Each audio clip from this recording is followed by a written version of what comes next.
Buenas tardes. Hoy día veremos las figuras literarias y partiremos conceptualizando que Vicente Huidobro dijo que el verso sea como una llave que abre mil puertas. Entiéndase que cada vez que nosotros expresemos sentimientos, emociones, ideas y todas estas se basen en lo más profundo de nuestro ser, vamos a hablar de género lírico. Ahora, el objetivo de la clase va a ser interpretar el lenguaje figurado para comprender el sentido del poema. El poema es una estructura que se desprende del género lírico y cuya función es demostrarnos que a través de la expresión de los sentimientos y de las emociones que utiliza el poeta a través de la voz del hablante ficticio, que es el hablante lírico, se pueden transmitir informaciones respecto a lo que está ocurriendo, respecto a lo que yo quiero reclamar como sentimiento o como también puedo mostrar mi máximo punto de interioridad. Pero ¿qué es el lenguaje figurado? El lenguaje figurado es aquel en el que se usa la palabra con un significado diferente que se conoce para dicha palabra o expresión. Su contraparte, el lenguaje literal, utiliza la palabra con el significado convencional. En palabras simples, el lenguaje figurado es aquel que uno va adquiriendo en la medida que va usando las palabras con un sentido distinto al que está explicitado, por ejemplo, en los diccionarios. Hablar en sentido figurado significa que una expresión determinada tiene un significado distinto al que tiene de manera habitual. Por ejemplo, cuando escuchamos que alguien dice que me puse rojo de ira, está dando a entender que está muy molesto con alguna situación y no que está literalmente rojo.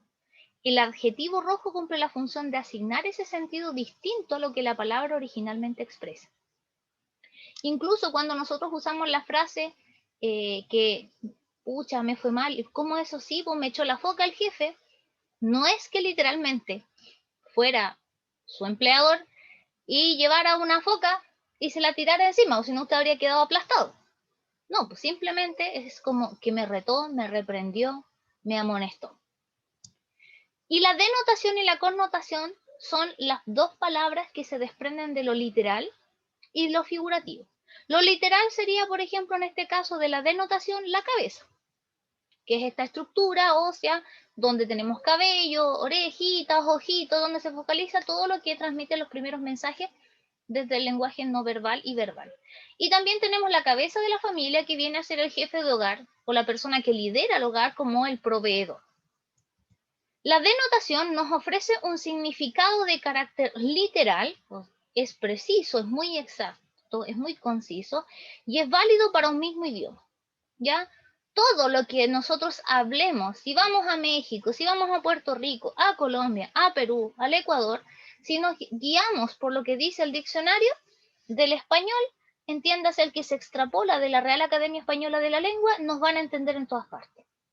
Ahora bien, desde el punto de vista connotativo, tenemos un pequeño problema, que ofrece un significado muy específico, es muy subjetivo y es válido para una circunstancia.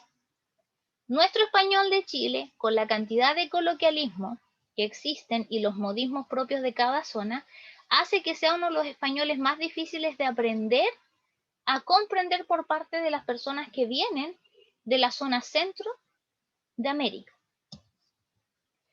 Pero, ¿qué son las figuras literarias? ¿Qué tienen que ver estas con el lenguaje figurado, con la connotación? Bien, las figuras literarias o retóricas son procedimientos lingüísticos o estilísticos apartados del modo común de hablar que buscan dar una mayor expresividad al lenguaje. Estos procedimientos pueden ser transgresiones de una norma, licencias o refuerzos de dicha norma. En palabras sencillas y no tan complejas, es cuando uno utiliza una forma estética para embellecer el lenguaje y hacer que de una u otra manera se sienta más armonioso al momento de comunicar. Esa es la idea de la figura retórica y se ocupa para poder armonizar todo lo que es el entorno de la expresión de los sentimientos y emociones que evoca el poeta a través de la voz ficticia llamada hablante líricos. Y nosotros vamos a establecer que existen tres grandes clasificaciones o grandes grupos donde se dividen las figuras literarias de este lenguaje figurado dentro del género lírico. Y en este caso tenemos las figuras semánticas o tropos, que son las que afectan al significado de lo que se quiere decir. Después tenemos las figuras del pensamiento, que afectan lo que es la construcción, sintaxis o gramática de la forma en que se dicen las cosas. Y después tenemos las figuras que afectan el cómo se dice desde el punto de vista de cómo suena. o sea, la dicción y la fonología. Veamos las primeras. Las primeras son las figuras semánticas o tropos, y estas son las que emplean palabras con un significado distinto al que les es propio, pero con el que guardan alguna conexión, correspondencia o semejanza. O sea, tienen un significado literal, pero se utilizan con un significado distinto para poder generar una conexión específica con la idea nueva que se está ejecutando de acuerdo a las circunstancias donde se está dando. Vamos a ver cuáles son las que entran dentro de esta categoría. Dentro de esta categoría tenemos la comparación, la personificación, la metáfora, la hipérbole y la animización. Vamos a ver cada una de ellas. En el caso de la comparación, aquí se establece una relación intrínseca entre dos clases de ideas u objetos, la cual se establece mediante una conjunción comparativa, o sea, un conector llamado conjunción. Y dentro de las conjunciones nosotros tenemos conectores comparativos como igual que, parecido a, más que, menos que, semejante a. Un ejemplo de ello es tu cabello sombrío como una larga y negra carcajada.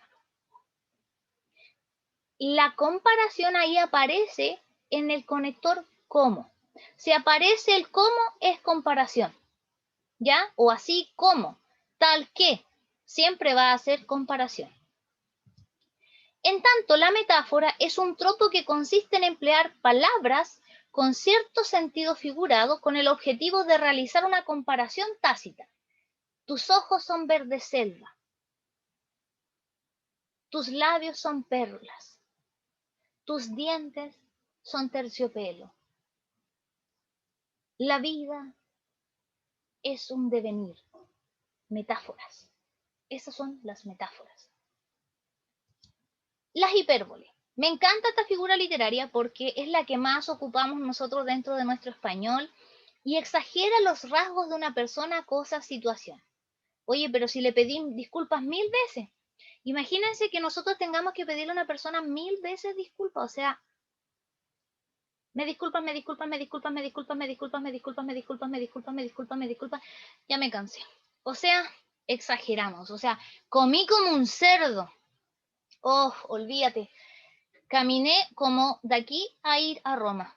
Hipérbole. Exageramos la situación en las circunstancias que están ahí detrás. Siempre la hipérbole es exageración. También tenemos la personificación y esta figura literaria es muy fácil de reconocer porque este tropo consiste en dar características exclusivamente humanas, o sea, nosotros, personas, a animales, objetos o seres inanimados. La luna me sonreía desde lo alto del cielo. Allá viene corriendo ese zapato a punta y a punta a punta.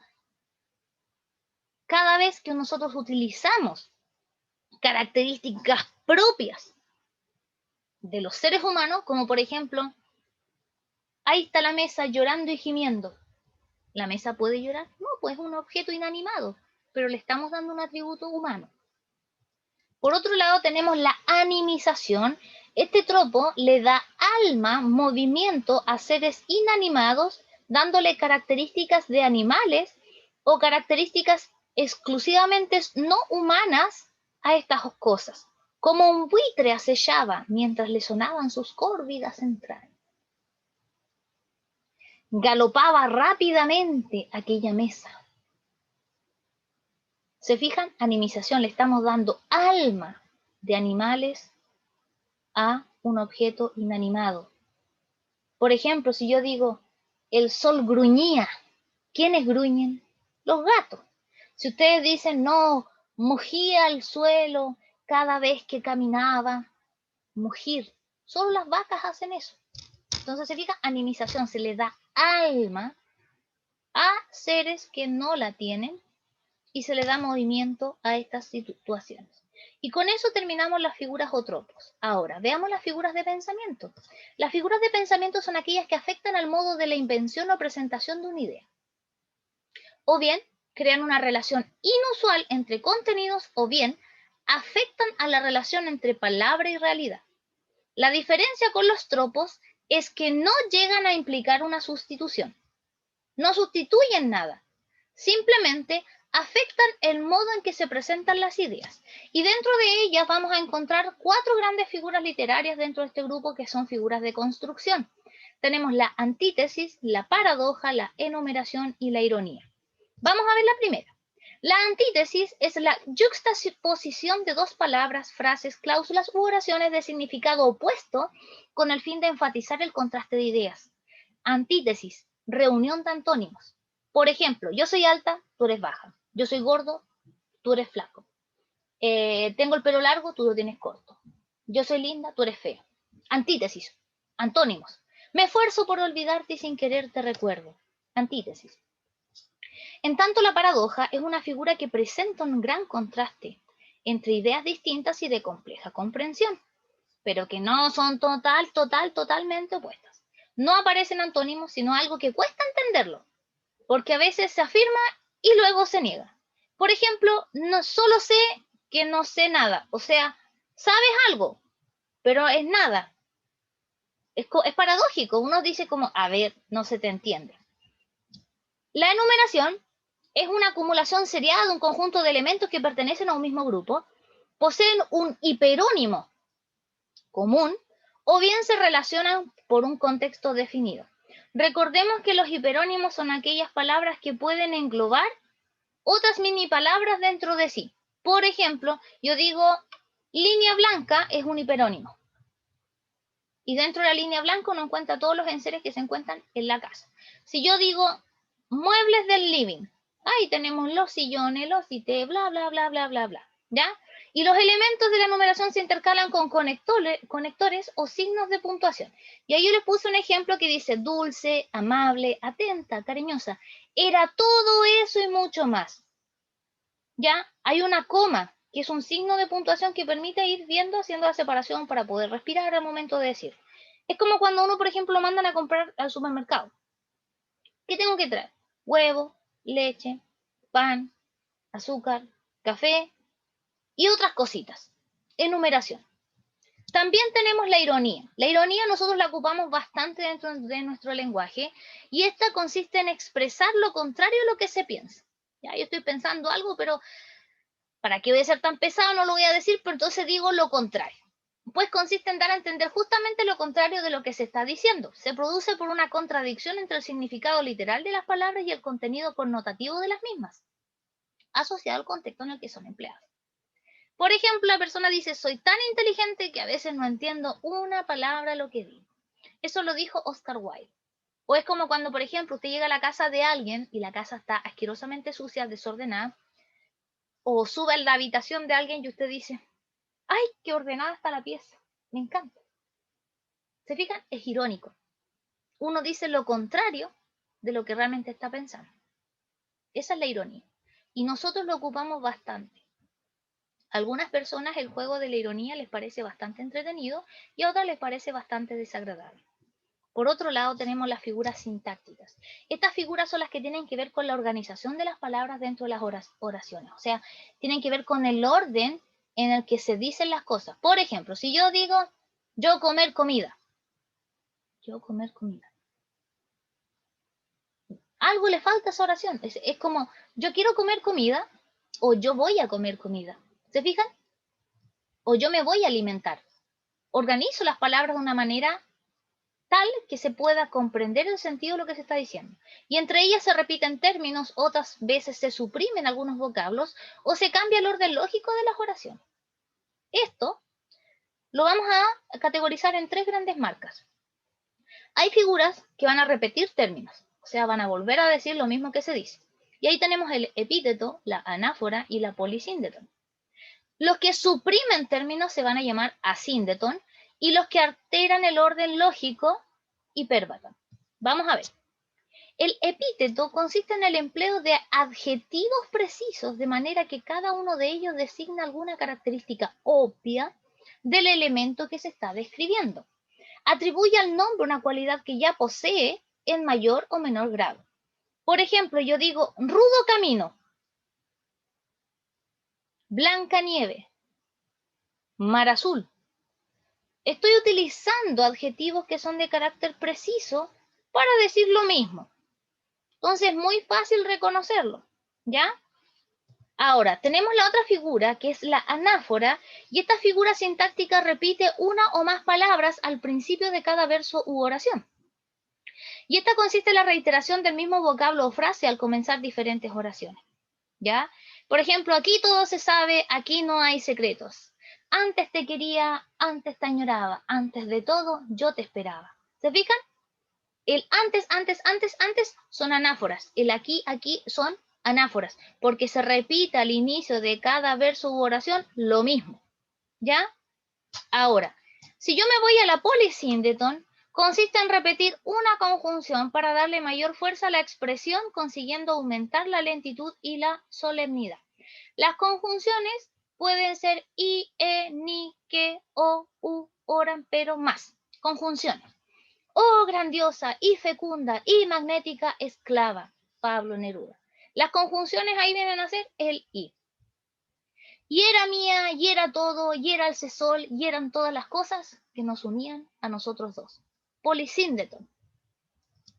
En cambio, la asíndeton es la figura de construcción o sintaxis que consiste en omitir las conjunciones. Acá no se usan las conjunciones, solamente se utilizan signos de puntuación y que pueden dar un sentido de sobreentendimiento para dar vida o energía a los conceptos que se están mencionando ahí. Omite las conjunciones para darle mayor vigor a la frase y conseguir la ilusión de un movimiento más rápido. Pienso en ti, en tu sonrisa, tu mirada, en los besos sabor a chocolate. Corriste, te fuiste, nos perdimos. ¿Se fijan? Un sentido tan bonito. En cambio, si lo hubiésemos llevado al polisíndeton, habría dicho, pienso en ti y en tu sonrisa y en tu mirada y en los besos sabor a chocolate y en cómo corriste. Cuando te fuiste, nos perdimos. Habría sido polisíndeton, pero en el caso de la síndeton tiene esta particularidad. En cambio, en el hipérbaton tenemos una alteración del orden habitual de las palabras en la frase por razones de estilo o para resaltar algún vocablo. El enunciado se desordena y en vez de comenzar por el sujeto, se empieza por el predicado. Si mal no recuerdo, está desordenando la oración. ¿Ya? Se desordena la oración en el sentido del cómo se iba a hablar, se desordena de manera tal que no genera una sensación de estructura. Entonces es importantísimo que al momento en que ustedes puedan leer una oración y estén tratando de comprender su sentido, una de las mejores formas para poder reconocer que estamos frente a un hipérbaton es cuando podemos ver el desorden de esta estructura. Por ejemplo, Gustavo Adolfo Bécquer decía, volverán las oscuras golondrinas en tu balcón sus nidos a colgar. Debería haber sido al revés, uno debería haber dicho, en tu balcón las golondrinas oscuras volverán sus nidos a colgar. ¿Se fijan? Del salón en el ángulo oscuro de su dueña tal vez olvidada. En el ángulo oscuro del salón, olvidada tal vez por su dueña. ¿Se fijan? Ese es el orden que uno debería haber utilizado. También podemos nosotros encontrar ejemplos de hipérbole, hipérbaton en diferentes circunstancias, ¿ya? Circunstancias que se dan en la vida, que es lo cotidiano, y cómo cada una de estas estructuras pueden denotar algún tipo de elegancia que en el lenguaje cotidiano, nos entregan rimas. Por ejemplo, allí está tu hermano está allí, debería haber sido la frase, pero uno lo dice al revés. O por ejemplo, adiós, gracias por haberme curado de la gripe. ¿Se fijan? Debería haber sido gracias a Dios por haberme curado de la gripe. Lisa la carretera hasta la playa está. La carretera hasta la playa está lisa. Así deberían haber sido esas estructuras. Entonces, cuando ustedes vean un desorden en la estructura donde aparece por primera vez el predicado y después el sujeto, estamos frente a una hipérbaton.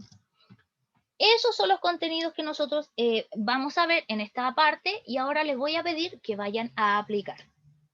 Esa es la idea, que ustedes puedan aplicar lo que estamos viendo en estos contenidos y podamos darle el énfasis que corresponde al género lírico y cómo esta estructura permite unificar no solamente los elementos de la argumentación, sino que también los elementos de la expresión. Si bien es cierto, la expresión pertenece a un género lírico y este género es puro, es de carácter literario, en cambio el texto argumentativo es no literario. La unificación de estos dos criterios nos permiten ampliar el vocabulario comprender cómo funciona el mundo y ver cómo esto también se entrelaza con los medios de comunicación y las fuentes de transmisión de información. Así que les invito a desarrollar la actividad de aplicación.